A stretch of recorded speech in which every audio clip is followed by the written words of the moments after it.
Hey everybody, I wanted to get you this video that had to do with Freeman's face masks. If you've been watching or following me, I should say, on Instagram or my Facebook pages, then you know that I've been doing a lot with Freeman's, and I said I was going to get a video up a long time ago, and due to technical error, it's just now getting done. So, and also I have a face mask on that I'm trying, so that's why my face kind of looks all red and lovely. And also have a hair mask on that I'm trying out because there's just not enough time in the day to be able to try everything, plus make videos and review it. So I've just given up hope that this is going to be one of those channels where I'm always dolled up looking fancy schmancy to do a video, because this is just not real life. So I want to get the information to you guys. So I've been playing with different masks, and of course I'm always willing to try the low end to the high end. The one I have on my face right now is from Sephora, and also if you follow me, you see that I've just recently got some samples. This one is, I think it's Fab, which stands for First and Beauty or something to that sorts. And I believe it's a red clay mask. I have it written down. But, so I'm trying this one today and seeing how I feel about this one. And I'm also trying a Lush hair mask that I'm trying out today. So I'll be doing some reviews. Oh, that looks pretty. So I'll do some reviews on that. But this video is about Freeman, so let's jump into that. So the reason why this was, let me get right, I have them all over here. I have 2, 4, 6, 7 of them. This one was the first one, or I guess the reason why I originally decided to try Freeman's or heard about them was because the Glam Glow that I have talked about before, not the black one that I had, and I've talked about in other videos, the tingling exfoliating one, but the one that I've gotten samples of, which isn't in the actual white container when you go there, which I think is the one that everybody sees basically on Pinterest and stuff like that, where it's like the gunk's coming out of your nose. That's the white one. So they said that this was basically a dupe for Glam Glow. A lot of people have said. So I was interested because this is $3.99 for this tube, which is 6 fluid ounces. And I believe Glam Glow is $69, which you get something like that big. So I wanted to try this out, and after trying out both of them, oh, and this says Best of Beauty by Allure. Look, it's an award winner. I do think that this is a good one to have, and it's warm to the touch when you go to put it on. So to me, that when I think of the warmness, I think of that as more of like a microdermabrasion kind of thing. So that's kind of what I've been using this as. And I use my little Olay brush with the different attachments to it. And I think that I get pretty good results from it, but at the same time, I don't think it's as good as the Glam Glow, which a lot of people have said. So although I think that this is still going to become a staple because it's $3.99, and it's good to put in a couple times a week so that way I'm not always using the expensive stuff, I would not say that it's necessarily a dupe for Glam Glow. But it is a good one, and it is warm to the touch when you put it on, and it is hard to find. I went to Ulta, which is where I ended up getting all mine, were at Ulta, except I think a couple I got at Walgreens. But Ulta was sold out of it for like 3 or 4 weeks, and I kept trying to find it and trying to find it. And finally I got it, and they had 4 of them, so I bought all 4. Because they're $3.99, I'm like, well, if I really like it, I want to have more, and this was hard to get. So this one definitely is I'm going to keep this one stocked, obviously, because I have 4. But I do think it's a good one, but it's not necessarily a dupe. But it is good. I do feel like it's, it says it's a purifying mask and smoothing exfoliant. So you definitely feel the exfoliant in there. And it says you could just to rub it with your hands, to let it sit and then rub it with your hands. I just put it on and put that brush right on it and just start all over with the brush. So, which is not the Clarisonic, because I think the Clarisonic is a little expensive. I have the Olay one.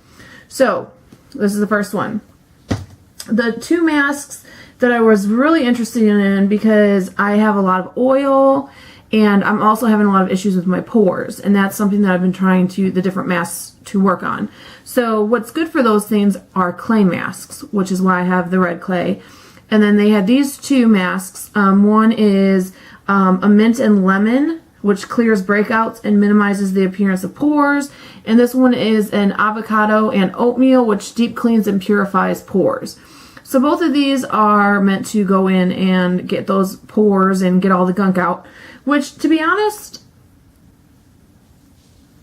I mean, they're good, but they're not great, if that makes sense. For $3.99, I think they're a good deal, and I think that I'm still going to continue to keep most of these in my rotation just because they're good to have for $3.99 for those days. Like I said, when you're spending $60, $70, $80, $90, $100 on a face mask, you don't necessarily want to use it every single time.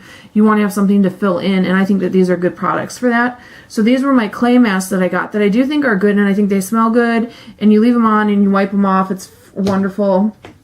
This one I got, to me, it says it clears pores, which is the mask, what did we see? Dead Sea Minerals.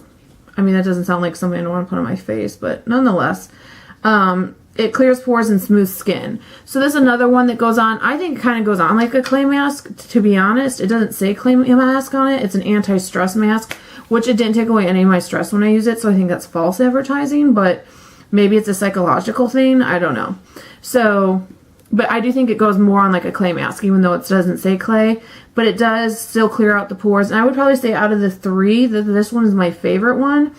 But at the same time, like, I don't want my skin to get used to any one thing because I don't want it to learn how to adapt to that, whatever that is that mask is doing, and then now I have another issue. So I feel like by using different types, I'm kind of combating any issue I could have. The other ones that I have one peel off one because I feel like who doesn't love sometimes to just peel it off. So this is a cucumber mask. I remember doing these when I was younger in high school. It clarifies and renews the skin. And I do have one from Sephora to try that they said is supposed to help clear my pores out. So I like a peel off mask every now and then, but at the same, I don't know necessarily if I'm going to repurchase this one because it freaks me out a little bit. I think it's going to rip out my eyebrow hairs, even though it doesn't. It just still stresses me out. And I don't feel like it really does much. Clarifies and renews. Schmeh.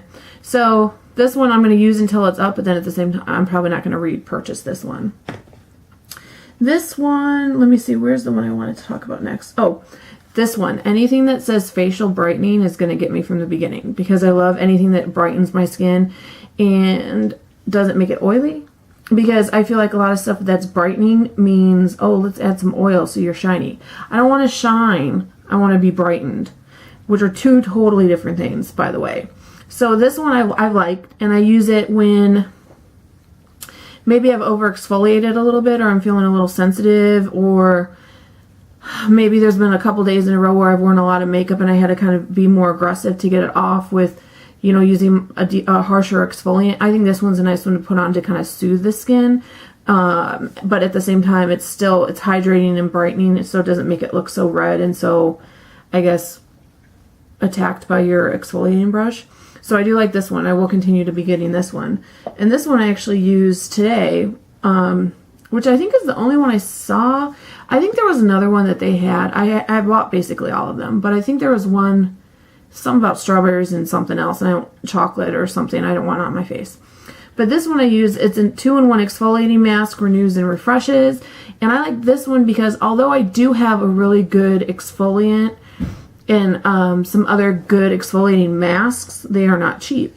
So on a day like today when I'm trying another mask and I know that I've already exfoliated twice this week with my good exfoliant, it's nice to have kind of a cheaper one that you can use as an alternative because I was able to cleanse my face and wash it. And then I use this as just a gentle exfoliant because I know I didn't need anything super heavy, didn't wear any foundation or anything today. Have been exfoliating this week already with my better one that I feel is grittier. And the only reason why I say better is because this one is not, and if you could really see it, I would show you, but normally with an exfoliant, what you're looking for is it to feel very, very gritty.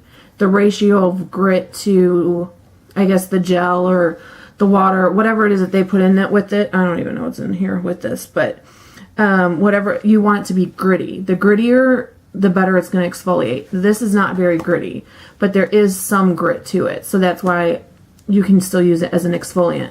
So I like it, and it has the pineapple in it, which I feel is soothing to my skin. So I enjoy it, and I'm going to repurchase this one as well. And then, like I said, now I just have another mask on top of it. So this was kind of prepping my skin so that this mask that was a little more pricey, had I bought it and not got a sample of it, will be able to penetrate deeper into my pores and do its job of what I want it to do. So those are my Freeman's masks that I told you that I was going to talk about, and I kind of rambled a lot about them. So if you have specific questions about any of them, please put them in the comments below, and I will be more than happy to get back to you about those. But for $3.99, I do think that there are some good ones in there. So definitely check them out. And I've been able to find them at Ulta and at Walgreens. Those are the only two places. I think you can buy them online. I can find a link for that. I'll put it down in the description bar, along with all of the masks that I have and just a little blurb about each one. So until next time, bye.